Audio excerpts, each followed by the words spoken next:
Dans la vidéo précédente, où je ne faisais que poser des questions au sujet de la rotondité ou de la platitude de la Terre, il a été à plusieurs reprises question de projection. Et ce, en citant certains noms comme Mercator, Gall et Peters, ou encore Postel. Mais de quoi et de qui parle-t-on au juste? Réponse dans cette vidéo, qui servira de complément à la précédente. Pour commencer, parlons des personnes. Geert de Cremer dit Gerhardus Mercator dans la forme latinisée de son nom, né en Flandre à Ruppelmonde en 1512 et mort en 1594 à Duisburg, aujourd'hui en Allemagne, était un mathématicien, géographe et cartographe flamand. Il est à l'origine de la projection cartographique qui porte son nom. Pour l'anecdote, un navire-école belge a été baptisé en son hommage. Lancé en 1932, il demeure aujourd'hui dans le port d'Ostende en tant que musée. Votre serviteur a d'ailleurs eu l'occasion d'en tenir la barre il y a longtemps, mais uniquement pour la frime. Il y a belle lurette que ce navire est à quai, et il y a peu de chances qu'il ne reprenne à nouveau la mer. James Gall, né en 1808 et mort en 1895, était un pasteur écossais qui s'était énormément intéressé à l'astronomie et à la cartographie. Arno Peters, né en 1916 et mort en 2002, était un historien et cartographe allemand qui a repris la cartographie de Gall pour tenter de l'imposer face à celle de Mercator. Quant à Guillaume Postel, né en 1510 près de Barenton et mort probablement à Paris en 1581, il était en même temps homme d'église mais aussi aventurier et intellectuel polyvalent. Sa biographie vaudrait une vidéo à part, mais ce n'est pas l'objet de celle-ci. On lui attribue la Polo Adapta Nova Carta Universi de 1578, à savoir la projection azimutale équidistante centrée sur le pôle Nord. Avant de passer à la suite, je juge important de préciser que l'ensemble de ces personnes étaient conscients de la sphéricité de la Terre, et que leurs projections respectives sur une carte en 2 dimensions allaient inévitablement déformer la réalité. Aucun d'entre eux n'aurait pu ne serait-ce qu'imaginer que la Terre fût plate. Pas même Guillaume Postel qui doit se retourner dans sa tombe à force de voir son travail pris comme référence par des gens qui prétendent exactement l'inverse de ce qu'il enseignait. Mais passons. À présent que les personnages à l'origine de ces différentes représentations du monde vous sont connus, intéressons-nous à leurs projections respectives. Commençons par la projection de Mercator qui est de loin la plus connue. Lorsque vous consultez un planisphère dans un atlas, il y a de grandes chances qu'il soit basé sur la projection de Mercator. Alors, comment fonctionne-t-elle? Le principe de la projection de Mercator est de respecter localement les angles au détriment des distances et donc des surfaces.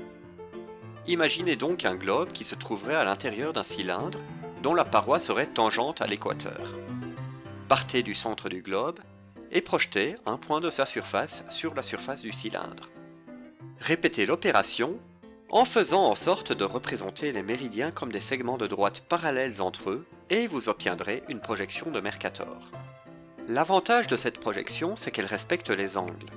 Elle permettait donc aux navigateurs du XVIe siècle de maintenir leur cap et d'atteindre leur destination, même si ce n'était pas toujours par le chemin le plus court. Et il faut admettre que c'était aussi assez flatteur pour l'ego des Européens au temps des premiers empires coloniaux. Pourquoi ? Eh bien justement en raison du gros défaut de cette projection. Elle étire démesurément les distances dans les régions septentrionales et australes et écrase les régions proches de l'équateur. Résultat des courses, le Groenland apparaît à lui tout seul aussi étendu que le continent africain alors qu'il est 14 fois plus petit dans la réalité. La projection de Gall-Peters, au contraire, a pour principe de préserver autant que possible les aires et les proportions des continents. Mais cela se fait au détriment des angles et des distances. Si vous êtes un marin du XVIe siècle et que vous avez l'habitude de naviguer à la boussole, je vous déconseille fortement d'utiliser une carte basée sur cette projection.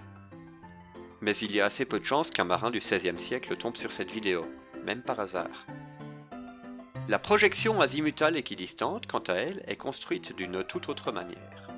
Voilà le principe. Vous vous placez sur un point précis quelque part sur Terre, et l'endroit où vous vous trouvez en devient le centre. Et les antipodes de votre position, au lieu de se situer en un point précis, deviennent un cercle, autrement dit une infinité de points, qui définissent les bords du monde. Cette projection est loin d'être idiote. Elle respecte à la fois les angles et les distances entre votre position et n'importe quel endroit sur Terre. Mais là où le bas blesse, c'est qu'elle ne fonctionne que si le centre se trouve très précisément là où vous vous trouvez, Si vous vous situez ailleurs, ça va vite partir en cacahuète. La projection dite de Postel est donc une projection azimutale équidistante dont le centre se situe au pôle Nord. Mais rien n'empêche de situer le centre ailleurs, n'importe où sur Terre.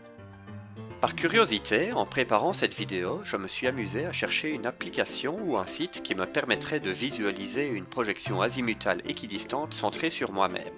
J'ai assez rapidement trouvé ce que je cherchais et je vous mets le lien en description. La commune de Sambreville, où je réside, est située à 50 degrés 26 minutes de latitude nord et 4 degrés 38 minutes de longitude est. Tiens, il faudra que je fasse une vidéo sur les coordonnées, soit dit en passant. J'ai donc entré ces coordonnées sur le site en question, et j'ai pu obtenir une projection azimutale équidistante centrée sur ma propre commune, plutôt que sur le pôle Nord comme celle de Postel. Je vous invite à essayer également, surtout si vous habitez dans d'autres parties du monde. Le résultat devrait vous intéresser.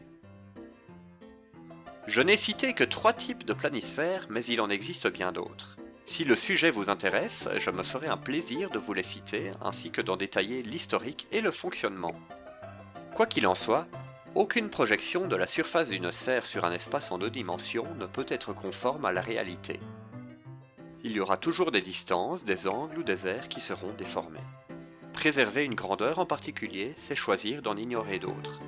La seule façon de toutes les respecter, c'est...